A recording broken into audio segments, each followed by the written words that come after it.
Sir school के अंदर तो हमने हमेशा पढ़ा है भाई is, am, are, was, were helping verbs होते हैं, और आप कह रहे हैं कि भाई इज यहाँ पर हेल्पिंग वर्ब नहीं है बल्कि यहाँ पर मेन वर्ब है। तो क्या सर इतने सालों से हम गलत पढ़ लेते हैं? Assalamualaikum student, this is Yazir bin Zahir, your English language instructor and welcome back to Ben Zahir Academy। अगर मैं आपसे कहूँ कि वर्ब की डेफिनेशन जो आप आज तक पढ़ते आए हैं वो गलत है, अगर मैं आपसे कहूँ कि वर्ब की डेफिनेशन जो आपने स्कूल्स के अंदर पढ़ी है वो नामुकम्मल है, अगर मैं आपसे पूछूं कि वर्ब की डेफिनेशन होती क्या है, तो स्टूडेंट्स नॉर्मली जवाब देते हैं कि सर जो किसी काम के करने या होने को जाहिर करे वो वर्ब कहलाता है। देखें, ये वर्ब की मुकम्मल डेफिनेशन नहीं है। तो सर आए वर्ब की डेफिनेशन को पढ़ते हैं, लेकिन वर्ब की डेफिनेशन को पढ़ाने से पहले मुझे उसके फंक्शंस बताने पड़ेंगे। और टोटल हम देखते हैं कि वर्ब हमारे पास दो तरह के होते हैं, जिसमें से प्रिंसिपल वर्ब दो तरह के, नंबर 1 और 2, जिसके नाम मैं अभी आपको बताऊंगा, और हेल्पिंग वर्ब भी दो तरह के होते हैं जिसको हम 1, 2 और 3 करके पढ़ेंगे। ही इज रीडिंग अ बुक।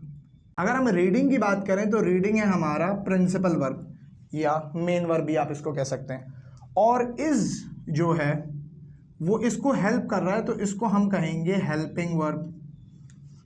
लेकिन अभी जो मैं आपको पढ़ाने जा रहा हूं मैं प्रिंसिपल वर्ब के ऊपर बात करूंगा, हेल्पिंग वर्ब के ऊपर मैं अभी बात नहीं करूंगा। तो पहले हम प्रिंसिपल वर्ब को डिस्कस करते हैं। प्रिंसिपल वर्ब टोटल हमारे पास दो तरह के होते हैं। पहली कैटेगरी है प्रिंसिपल वर्ब की, जिसको हम कहते हैं सर एक्शन वर्ब।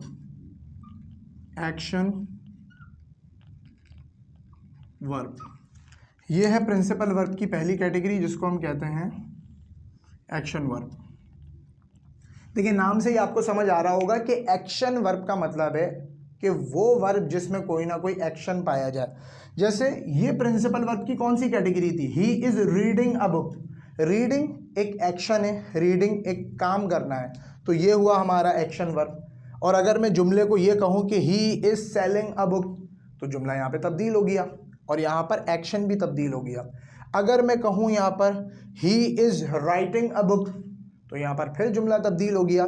तो देखिए, जुमले के अंदर जहाँ पर भी एक्शन पाया जाए, कोई काम पाया जाए, तो वो कहलाता है एक्शन वर्ब। अगर हम बात करें तो इसका एक्शन वर्ब का मतलब होता है टू डू, या कुछ करना, कोई काम करना। सही है, कोई काम करना, उसको क्या बोला जाता है? एक्शन वर्ब बोला जाता है। एक्शन वर्ब की कुछ एग्जाम्पल्स देते हैं। देखें, कोई भी काम यानी कि गो, इसी तरीके से कम, जाना एक काम है, आना एक काम है। Play, he is playing cricket एक काम है। He is reading a book, read पढ़ना एक काम है। इसी तरीके से he is writing a letter, write लिखना एक काम है, एटसेट्रा। यानी कि जितने भी वर्ड जिसके अंदर कोई ना कोई एक्शन पाया जाएगा तो वो एक्शन वर्ब की कैटेगरी के अंदर आएंगे। ठीक है, तो सर प्रिंसिपल वर्ब की पहली टाइप हमने यहाँ पे समझी कि प्रिंसिपल वर्ब की पहली टाइप होती है जिसको हम कहते हैं एक्शन वर्ब, जो किसी काम के करने को जाहिर करते हैं। दूसरी कैटेगरी के ऊपर सर बात करता हूँ, जिसका नाम है बी वर्ब या verb to be. Be verb या वर्ब टू बी, और इनको स्टेट वर्ब भी कहते हैं हम, स्टेट वर्ब भी कहते हैं।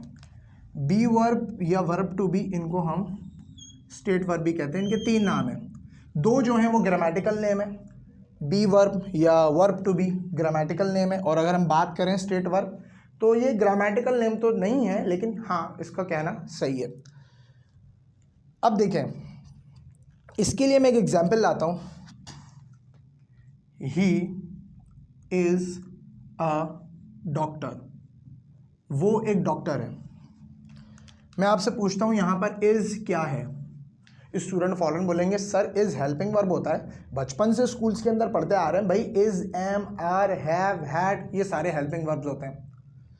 देखें, इसको अगर आप हेल्पिंग वर्ब कहेंगे तो ये कॉन्सेप्ट आपका बिल्कुल गलत होगा। ये हेल्पिंग वर्ब नहीं है, बल्कि ये मेन वर्ब है, यानी ये प्रिंसिपल वर्ब है। और प्रिंसिपल वर्ब की भी कौन सी कैटेगरी है सर? ये बी वर्ब है। सर ऐसा कैसे हो सकता है, थोड़ा बताएं। यहाँ पर आपने इसको तो हेल्पिंग वर्ब बोला था, लेकिन यहाँ पर आप कह रहे हैं कि भाई इज हमारा हेल्पिंग वर्ब नहीं है, बल्कि इज यहाँ पे जो है वो प्रिंसिपल वर्ब है।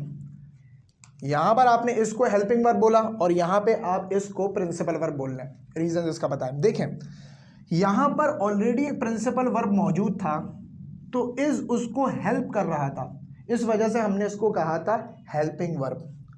अगर आप इसको हेल्पिंग वर्ब कह देंगे तो वो मेन वर्ब तो पहले लेकर आए जिसको ये हेल्प करेगा। नहीं समझ आई बात? देखिए, अकेला प्रिंसिपल वर्ब तो इस्तेमाल हो सकता है, अकेला मेन वर्ब तो इस्तेमाल हो सकता है, लेकिन सिर्फ हेल्पिंग वर्ब इस्तेमाल अकेला नहीं हो सकता। ये बिल्कुल एक ऐसी मिसाल है कि मान लें आप क्लास में एक अकेले स्टूडेंट हैं, आप एक अकेले स्टूडेंट हैं और मैं कहता हूं कि आप मॉनिटर के हेल्पर हैं, तो वो स्टूडेंट बोलेगा सर पहले वो मॉनिटर तो लेकर आओ जिसको मुझे हेल्प करना है। मैं अकेला स्टूडेंट हूं और आप मुझे कह रहे हैं कि मैं मॉनिटर का हेल्पर हूं, यानी मैं हेल्पिंग मॉनिटर हूं। How is it possible?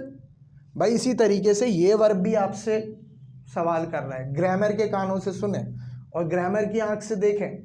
ये आपसे कह रहा है कि भाई पहले वो प्रिंसिपल वर्ब तो लाओ जिसको मैं हेल्प करूंगा, जो मुझे हेल्पिंग वर्ब कह रहे हो। तो यहाँ पे ये प्रिंसिपल वर्ब नहीं, यहाँ पे ये, तो यहाँ पे ये हेल्पिंग वर्ब नहीं है, बल्कि यहाँ पे ये प्रिंसिपल वर्ब है। तो सर एक और बात हमें समझ आई कि प्रिंसिपल वर्ब या मेन वर्ब अकेला इस्तेमाल हो सकता है, लेकिन हेल्पिंग वर्ब अकेला इस्तेमाल नहीं हो सकता। तो अब बात करते हैं ये वर्ब टू बी, यानी कि ये एक स्टेट वर्ब ही है, ये जो इज है, लेकिन टोटल कितने होते हैं?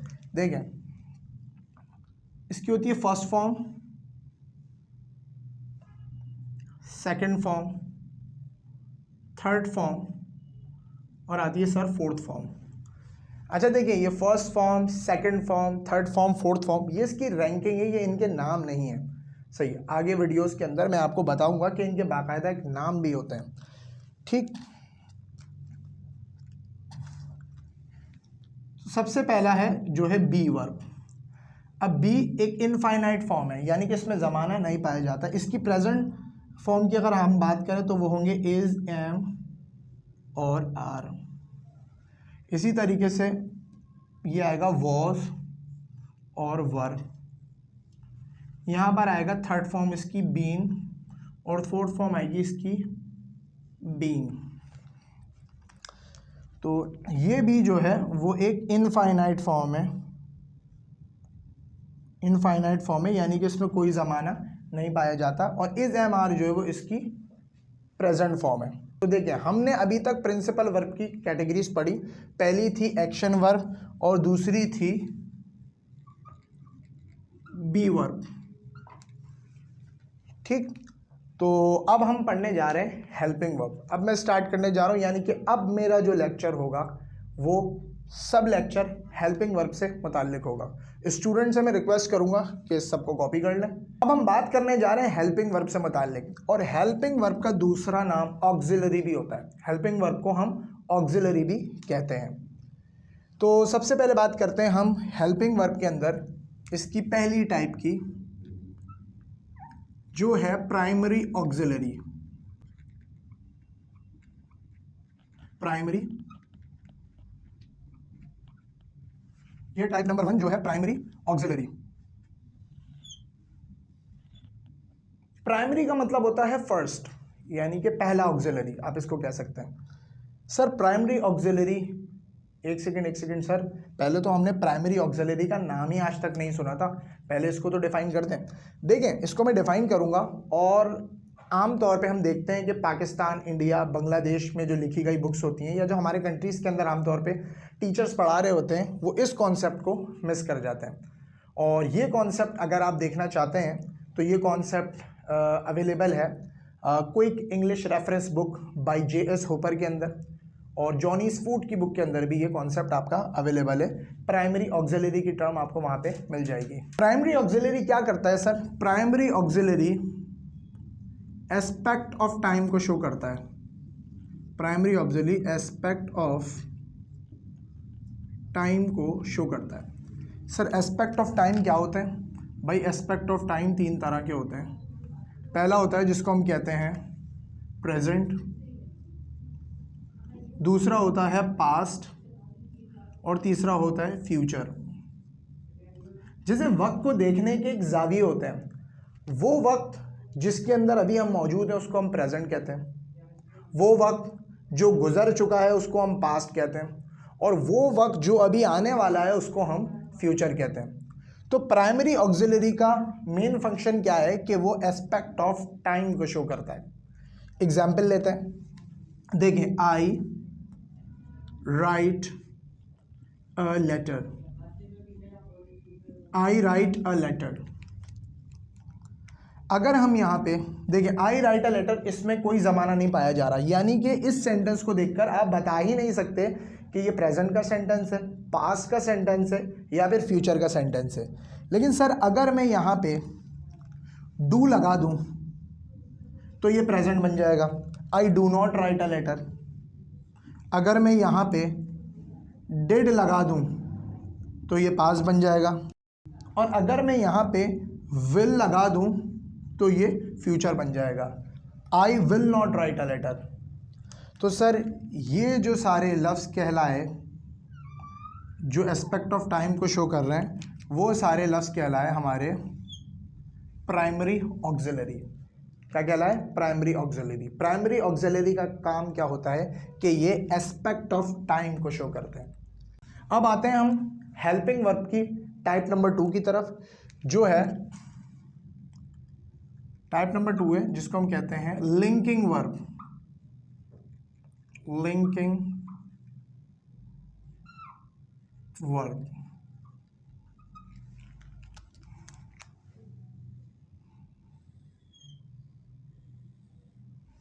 टाइप नंबर 2 है जिसका नाम है लिंकिंग वर्ब। ये क्या करता है? ये दो वर्ब्स के दरमियान एक लिंक को क्रिएट करता है। सर ये बात समझ नहीं आई, आए एग्जाम्पल के साथ इसको समझाता हूं। एग्जाम्पल हम लेते हैं फ्यूचर परफेक्ट टेंस की। एग्जाम्पल लेते हैं हम फ्यूचर परफेक्ट टेंस की। अच्छा, सबसे पहले तो एक बात समझ लें कि हमेशा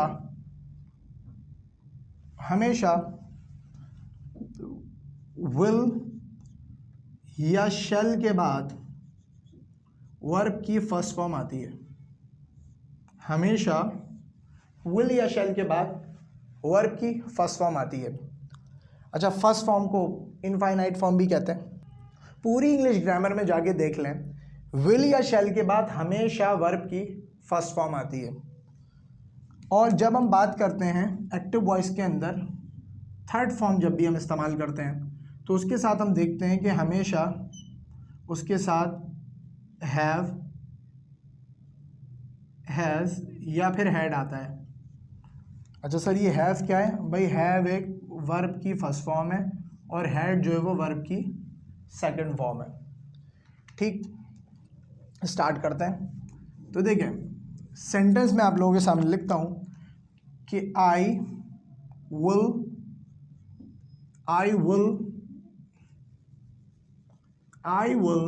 रिटन अ लेटर। क्या बताया भाई? I will written a letter.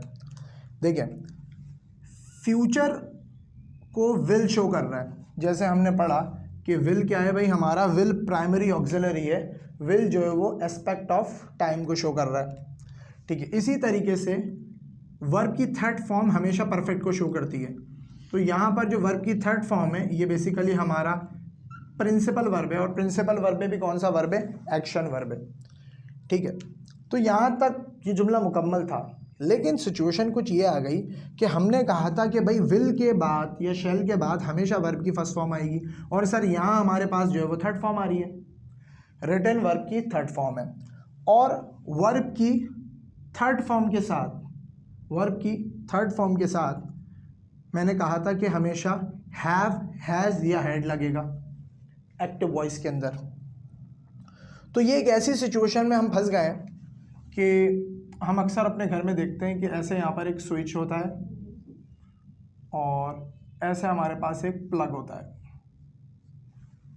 अब ये प्लग इस स्विच में नहीं लग सकता और ये स्विच इस प्लग के साथ अटैच नहीं हो सकता। तो तकरीबन यही सिचुएशन हमारे पास आ गई है। तो पहला तरीका तो क्या, पाकिस्तानी तरीका, कि स्विच को काटो, छीलो और माचिस की तीलियों के साथ स्विच के अंदर लगा दो। दूसरा तरीका ये है कि भाई एक बीच में एक कनेक्टर आता है जो इस साइड से ऐसा होता है और यहाँ से ऐसा होता है, तो ये इससे कनेक्ट हो जाएगा और ये फिर इससे कनेक्ट हो जाएगा। तो इसी तरह यहाँ पे कनेक्ट करने के लिए हमें एक वर्ब लगाना पड़ेगा, इसको लिंक करने के लिए हमें एक वर्ब लगाना पड़ेगा, हैव। जो हैव जो है वो वर्ब की फर्स्ट फॉर्म भी है, यानी कि हमारी ये बात भी पूरी हो गई कि भाई विल के बाद वर्ब की फर्स्ट फॉर्म आ गई और थर्ड फॉर्म के साथ हैव भी आ गया, ये हमारी बात भी पूरी हो गई। तो ये जो चीज़ हमने पढ़ी, ये वर्ब हमारा कहलाता है लिंकिंग वर्ब। क्या कहलाता है? Linking verb, linking verb. लेकिन सर आज से पहले हमने इस वर्ब का भी बिल्कुल नाम नहीं सुना था, लिंकिंग वर्ब क्या होता है। इसके लिए भी मैं आपको रेफरेंस दे देता हूँ, माइकल सॉन की एक बुक है, तो उसके अंदर आप ये देखेंगे तो आपको ये टर्म मिल जाएगी लिंकिंग वर्ब की। अब हम चलते हैं अपनी आखिरी टाइप के ऊपर, हेल्पिंग वर्ब की लास्ट टाइप के ऊपर, जो कि है नंबर 3, मॉडल ऑक्सिलरी, जो है मॉडल ऑक्सिलरी। जी सर, ये क्या होता है? मॉडल ऑक्सिलरी क्या होते हैं? देखिए, model auxiliary model auxiliaries modes of action को शो करता है। सर मोड्स ऑफ एक्शन को शो करता है। सर ये मोड्स ऑफ एक्शन क्या होता है? देखिए, मोड्स, आज जो लफ्ज़ है ये पुराने वक्त में इसको मूड होता था यहाँ पर, यानी कि पुरानी किताबें आप कोई देखेंगे तो यहाँ पर मोड्स ऑफ एक्शन नहीं मिलेगा, आपको मूड्स ऑफ एक्शन मिलेगा। जैसे पुरानी कोई रन एंड मार्टन बुक अगर आप देखें तो वहाँ पे आपको मोड्स ऑफ एक्शन नहीं बल्कि मूड्स ऑफ एक्शन मिलता है। तो ये मोड्स जो वर्ड है ये मूड से ही निकला है। अब मूड का मतलब होता है उर्दू में मिजाज। मूड का मतलब होता है उर्दू में मिजाज। आज मूड बहुत ख़राब है, आज मूड बिल्कुल अच्छा नहीं है, सही है, वो अजीब है, अपने ही मूड से हमेशा बात करता है। इतना ज़्यादा हमने इस लफ्ज़ को उर्दू में इस्तेमाल किया है कि आज अंग्रेज़ को भी शुबा होने लगा है कि भाई शायद ये उर्दू का ही लफ्ज़ था। तो देखिए, मूड एक इंग्लिश का वर्ड है और उर्दू में इसका मतलब होता है मिजाज, यानी एक्शन को करने के मिजाज। देखिए, मिसाल देते हैं, जैसे मैंने आपके सामने एक सेंटेंस लिखा, I go, you go, okay, you go, you go, you go. देखिए, ये गो जो है वो एक एक्शन वर्ब है, एक्शन वर्ब एक प्रिंसिपल वर्ब है। यू गो यानी तुम जाते हो, ठीक। अगर मैं यहाँ पे मे लगा दूँ, यू मे गो, तो यहाँ पर सर एक्शन का मिजाज तब्दील हो गया। मे यूज़ होता है पॉसिबिलिटी के लिए, पॉसिबिलिटी के लिए, किसी चीज़ का इम्कान होता है ना कि तुम जा सकते हो। अगर मैं यहाँ पे कैन लगा दूँ तो यहाँ पर एक्शन का मिजाज तब्दील हो गया, यानी कि मूड ऑफ एक्शन तब्दील हो गया। कैन शो करता है एबिलिटी को, यानी तुम जा सकते हो, 100% श्योरिटी के साथ कह रहे हैं। अगर मैं यहाँ पे शुड लगा दूँ तो यहाँ पे एक्शन का मिजाज दोबारा तब्दील हो गया। शुड इस्तेमाल होता है एडवाइस के लिए, शुड इस्तेमाल होता है एडवाइस के लिए कि तुम्हें जाना चाहिए, ठीक। अगर मैं यहाँ पे मस्ट लगा दूँ तो यहाँ पर एक्शन का मूड बिल्कुल बदल गया और यहाँ पर मस्ट यूज़ होता है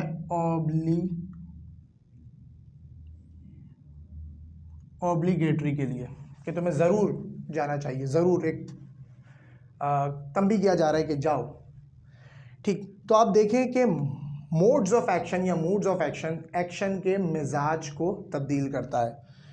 ठीक, तो अगर हम एग्जांपल्स लें तो हमारी may, might, can, could, should, would, इस तरह के जो सारे वर्ड्स होते हैं वो हमारे कहलाते हैं मोड्स ऑफ एक्शन।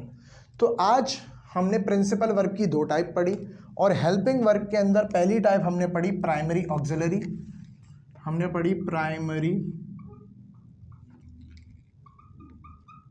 ऑक्सिलरी। ठीक है, टाइप 2 हमने पढ़ी हेल्पिंग वर्ब के अंदर linking verb.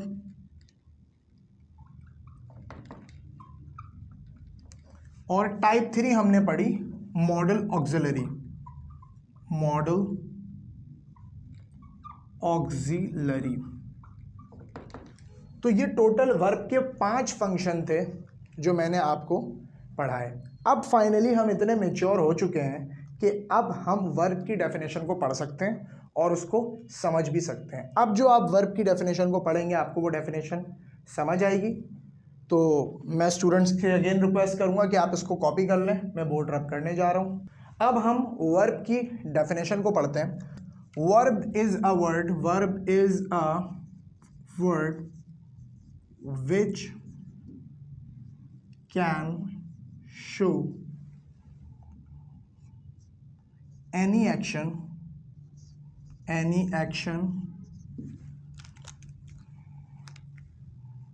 as an action verb। Verb जो है किसी एक्शन को शो कर सकता है as an action verb. It can show any state of being, वो किसी स्टेट ऑफ बीइंग को शो कर सकता है as a be verb.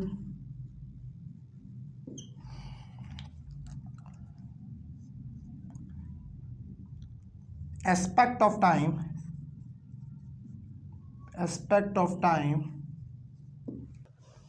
aspect of time as primary auxiliary, aspect of time as a primary auxiliary। create link between two verbs, create link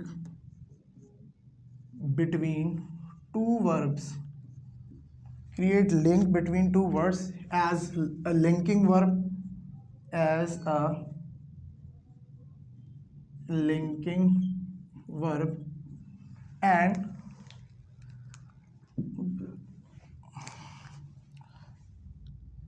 can show